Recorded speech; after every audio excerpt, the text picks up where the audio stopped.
Você sabia que, até 2050, o mundo vai precisar de mais cobre do que toda a humanidade consumiu nos últimos 120 anos? Em menos de 3 décadas, vamos usar mais cobre do que em toda a era industrial combinada. E segundo a S&P Global, essa corrida pode transformar o cobre no novo petróleo do século XXI, um metal tão estratégico que pode definir quais países vão liderar e quais vão ficar para trás. Mas por que o cobre é tão importante assim? O que está por trás da sua escassez crescente? E o que tudo isso tem a ver com o seu celular, seu carro elétrico e até com o futuro da economia global? Hoje, você vai descobrir como o cobre se tornou o coração da eletrificação moderna e por que o mundo está ficando desesperado por ele.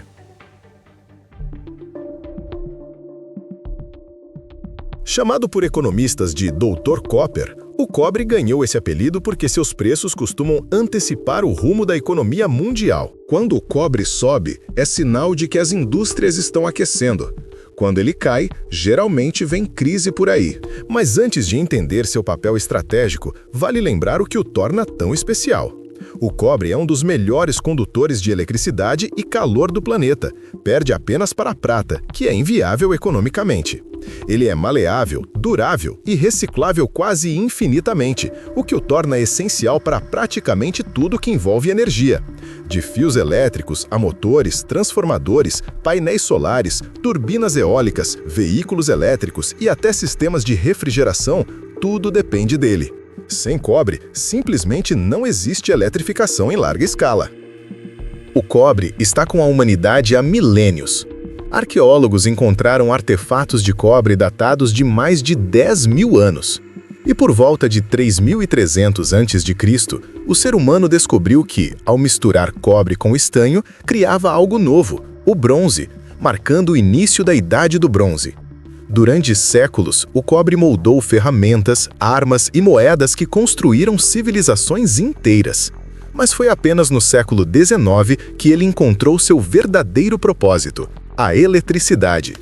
Em 1876, Alexander Graham Bell usou fios de cobre para transmitir voz pela primeira vez. 2 anos depois, Thomas Edison criou a lâmpada elétrica, novamente com fios de cobre.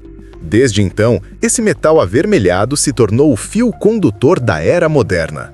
A história recente do cobre pode ser dividida em 3 grandes eras. Primeira, o ciclo industrial, antes de 2000, quando sua demanda seguia o ritmo das fábricas dos países desenvolvidos. Segunda, o superciclo chinês, a partir dos anos 2000, quando a urbanização da China explodiu.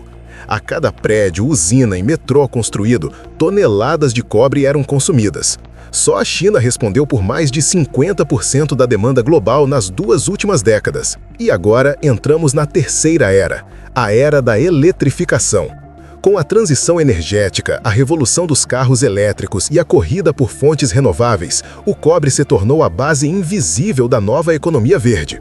Segundo o International Energy Agency, a demanda global deve dobrar até 2050, chegando a mais de 50 milhões de toneladas por ano.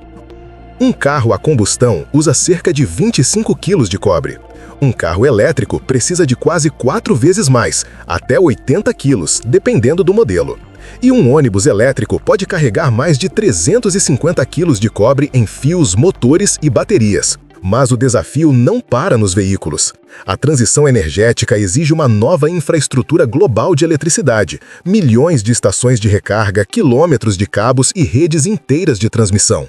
Cada metro dessa rede precisa de cobre. As turbinas eólicas e os painéis solares também consomem grandes volumes. De acordo com a Wood Mackenzie, a energia eólica usa 3 vezes mais cobre por megawatt gerado do que as usinas a carvão, e a energia solar 2,5 vezes mais. Até os data centers, essenciais para a inteligência artificial e o armazenamento em nuvem, estão se tornando grandes consumidores. Relatórios da BHP e da McKinsey estimam que os servidores e centros de dados podem representar até 7% da demanda global de cobre até 2050. Mas aqui entra um problema gigantesco. O cobre não está acabando. O planeta tem reservas estimadas em mais de 870 milhões de toneladas conhecidas. O problema é como extraí-lo. As minas de cobre mais ricas do passado produziam 100 quilos de cobre por tonelada de rocha.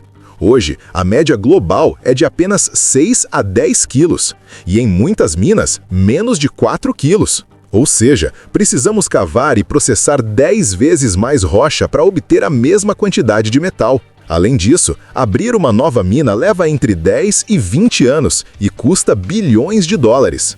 Apenas uma mina de grande porte pode custar mais de 5 bilhões de dólares e consumir energia suficiente para abastecer uma cidade média. E é aí que a equação começa a apertar. Demanda disparando, oferta lenta e custos crescentes. Resultado: escassez e preços em alta. Hoje, Chile e Peru respondem por quase 40% da produção mundial de cobre, mas quem domina o refino e o processamento é a China. Mesmo produzindo apenas 9% do cobre bruto, a China refina quase metade de todo o cobre consumido globalmente. Isso cria uma dependência perigosa. Os Estados Unidos, por exemplo, já importam quase 45% do cobre refinado que consomem, e esse número pode ultrapassar 60% até 2035, segundo a S&P Global. É por isso que analistas chamam o cobre de o novo petróleo, não só pela importância energética, mas também pelo poder geopolítico. Quem controla o cobre, controla a eletrificação. E quem controla a eletrificação, controla o futuro. Com a escassez de novas minas e os altos custos ambientais, uma das saídas mais promissoras é a reciclagem. Hoje, cerca de 35% do cobre mundial vem de material reciclado. O melhor, o cobre não perde suas propriedades quando reciclado. Ou seja, o mesmo cobre que um dia conduziu eletricidade em um telefone antigo pode estar hoje dentro de um carro elétrico ou em um data center da nuvem. Essa economia circular é essencial para equilibrar a oferta e reduzir o impacto ambiental, já que a mineração de cobre é intensiva em energia e água. O cobre está em tudo, no fio que leva energia até sua casa, no carregador do seu celular, nas turbinas que geram energia limpa e até nas conexões que sustentam a internet. Ele é o fio invisível da civilização moderna e vai continuar sendo por muito tempo. Enquanto o mundo busca reduzir o carbono e eletrificar tudo, o cobre se tornou indispensável. Se no século XX o petróleo moveu motores, no século XXI é o cobre que vai mover elétrons. E no final das contas, quem domina o cobre, domina o futuro da energia. E falando em cobre, você sabia que ele também tem papel importante na indústria de esferas metálicas? As esferas cobreadas da Entecorp combinam precisão, resistência e um acabamento superior, ideais para aplicações que exigem proteção contra corrosão e condutividade elétrica. Fale com o especialista agora. A gente quer ouvir você. Comenta aqui embaixo o que achou do vídeo e qual metal você quer ver nos próximos episódios. Deixa o like e se inscreve para acompanhar mais conteúdo sobre metais e tecnologia. Até a próxima!